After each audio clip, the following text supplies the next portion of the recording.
Hello, I'm Marian Bestfield, a retired special education and classroom teacher with over 20 years of experience. My education and career have provided me with a wealth of knowledge and experience from early primary to middle school. The highlights of my journey have shown me the invaluable power of evidence-based classroom management. I vividly recall those daunting early days, sleepless nights, and endless weekends. Let me show what I've learned to spare you the same struggles.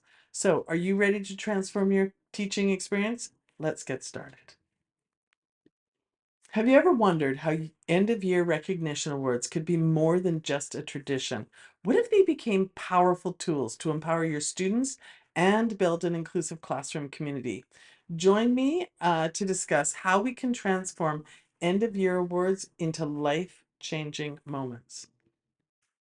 In today's video, end of year recognition awards empower students with authentic praise. I want to explore how authentic praise as a part of your positive reinforcement in school inspires healthy community building in your classroom.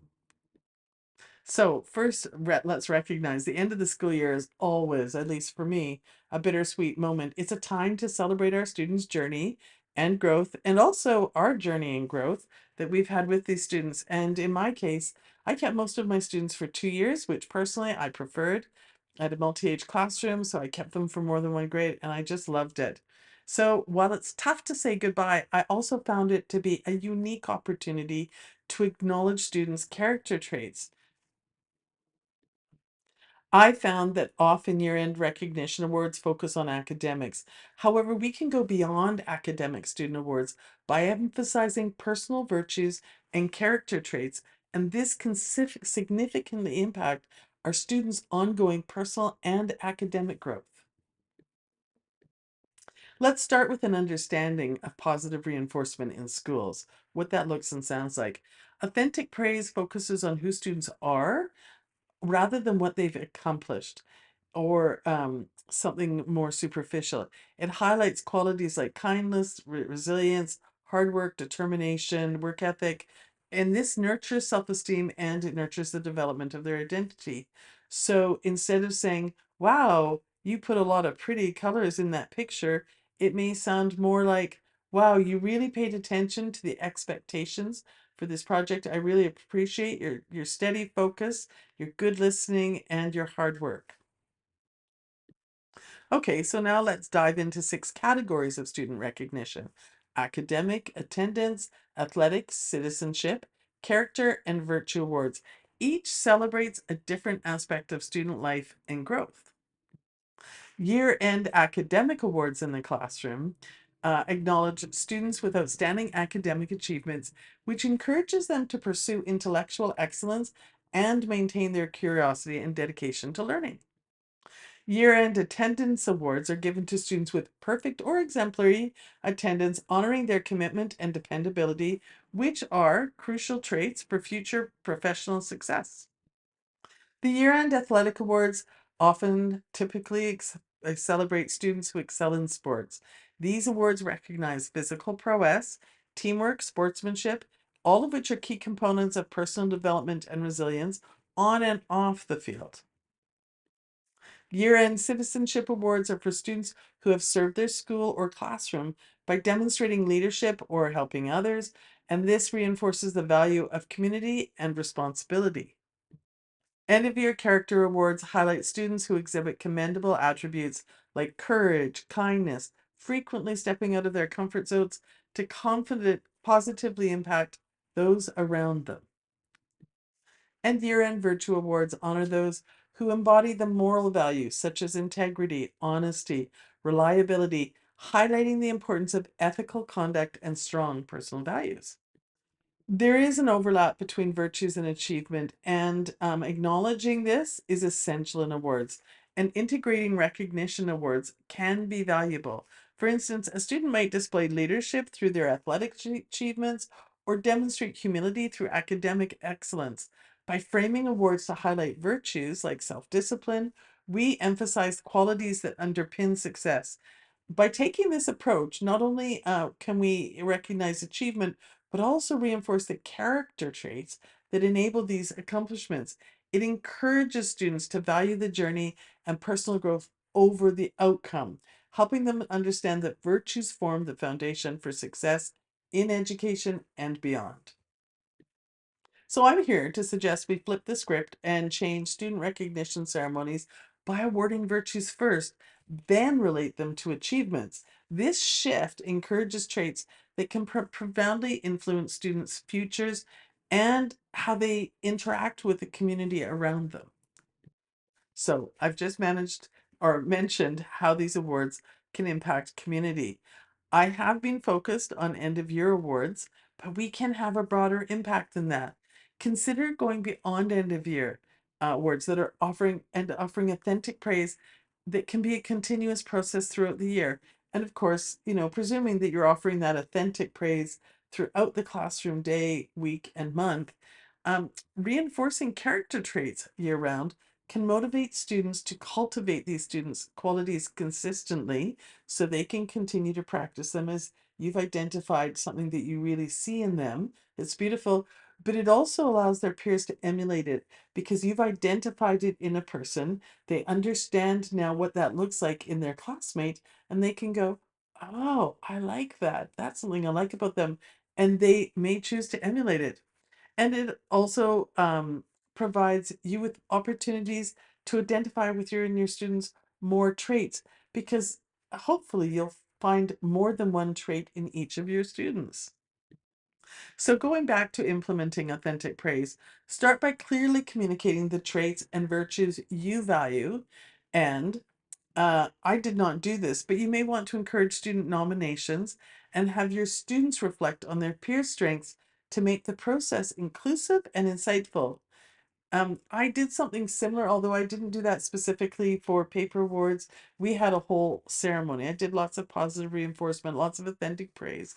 And excuse me, um, although I only did the certificates at the end of the year, full acknowledgement, but I got to thinking about this. What I did do is something I call silver boxes, and it goes by many names. But students just do a walk around the classroom and first you brainstorm all the kinds of virtues that then character traits that they admire in their peers, not thinking specifically of one person, but you just make a list on a board, the blackboard, so that they can have something to draw from.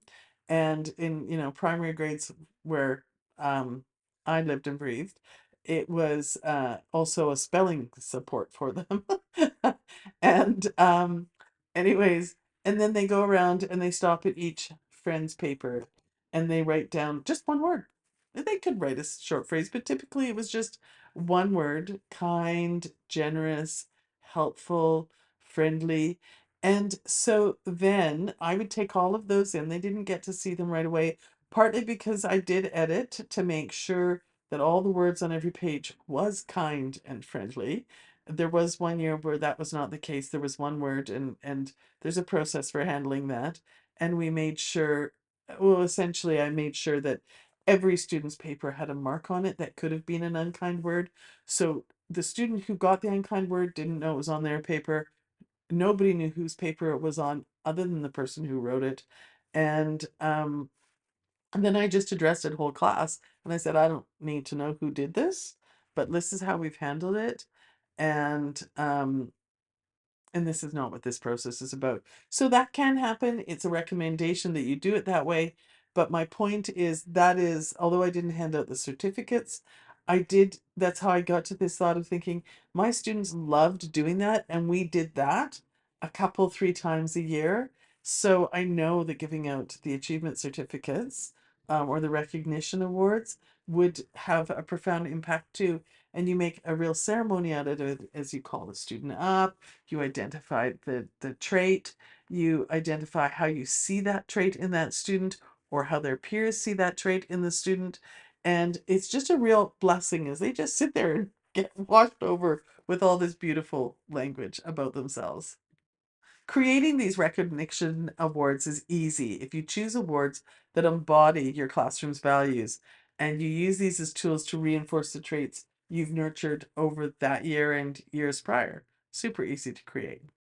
So as I mentioned, you're going to dedicate time to each student, when presenting the recognition award, personalizing the recognition of their traits.